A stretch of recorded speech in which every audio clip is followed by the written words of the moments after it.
Pemirsa, Indonesia kembali mencatatkan penambahan kasus baru tertinggi COVID-19 dalam sehari mencapai 2.657 pasien. Penambahan itu juga terjadi karena makin masifnya swab test yang dilakukan. Di sisi lain, meningkatnya kasus baru COVID-19 akibat minimnya kepatuhan masyarakat terhadap protokol kesehatan.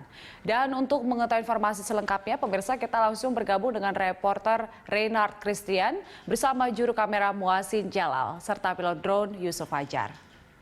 Reynard, bagaimana suasana aktivitas perekonomian di kawasan Tanah Abang saat ini? Apakah penerapan protokol kesehatan masih diterapkan di sana?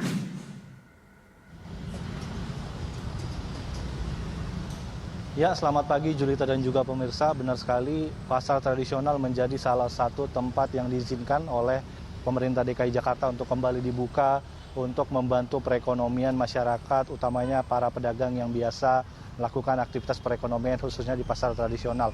Dan tak hanya untuk memutus aktivitas perekonomian, pasar tradisional telah menjadi klaster baru di Provinsi DKI Jakarta yang menjadi tempat penyebaran virus COVID-19 khususnya di daerah Jakarta.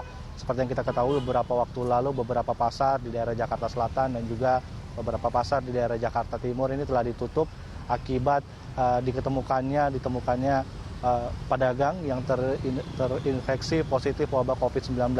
Dan salah satunya adalah di Pasar Tanah Abang ini yang pada 30 Juni lalu ini ditutup akibat terdapat 3 orang pedagang yang dinyatakan positif wabah COVID-19 yang sesuai dengan aturan yang dikeluarkan oleh PD Pasar Jaya, di mana pasar yang diketemukannya ada kasus positif COVID-19 nantinya akan ditutup selama 3 hari.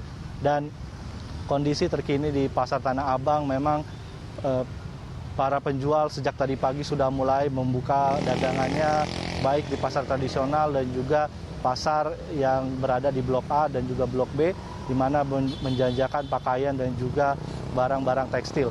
Adapun para pedagang mengatakan mereka melakukan hal tersebut kembali membuka dagangannya, kembali berjualan adalah karena alasan ekonomi, di mana setelah 2 bulan di masa PSBB mereka tidak diizinkan untuk melakukan aktivitas jual beli, dan sekarang mereka kembali membuka jualannya untuk memutar kembali kehidupan perekonomian yang sempat surut beberapa bulan lalu.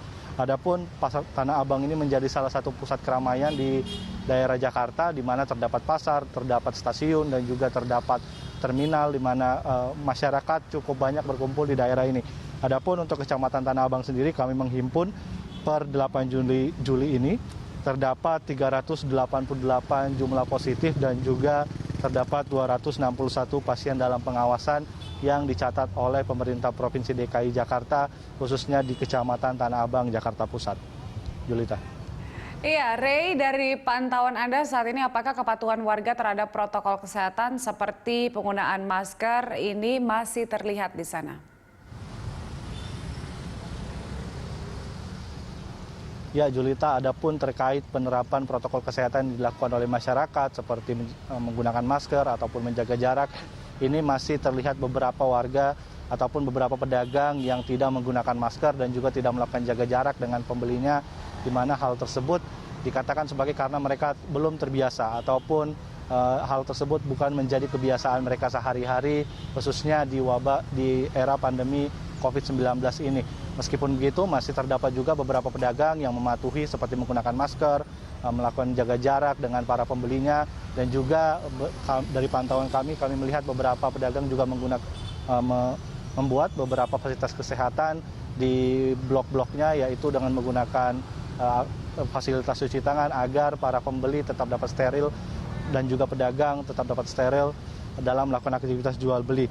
Mengingat kepatuhan dalam menerapkan protokol kesehatan ini sangat penting, mengingat bahwa pada Kamis lalu juru bicara gugus tugas COVID-19 Ahmad Yuryanto mengatakan terjadi lonjakan kasus yang cukup tinggi, yaitu sebanyak 2.657. Akibatnya yaitu salah satunya adalah penerapan protokol kesehatan yang masih longgar. Dan juga dari pantauan kami di lapangan memang masih sedikit penegakan yang dilakukan oleh aparat gabungan, Satpol PP ataupun dinas ataupun satuan tugas yang ditujukan oleh Provinsi DKI Jakarta dalam melakukan penindakan bagi pedagang dan juga penjual yang tidak mematuhi protokol kesehatan. Julita. Baik, Renar, terima kasih untuk laporan Anda. Selamat bertugas kembali. Pemirsa, demikian laporan reporter Renar Christian bersama juru kamera Muasin Jalal serta pilot drone Yusuf Fajar dari Tanah Abang, Jakarta Pusat.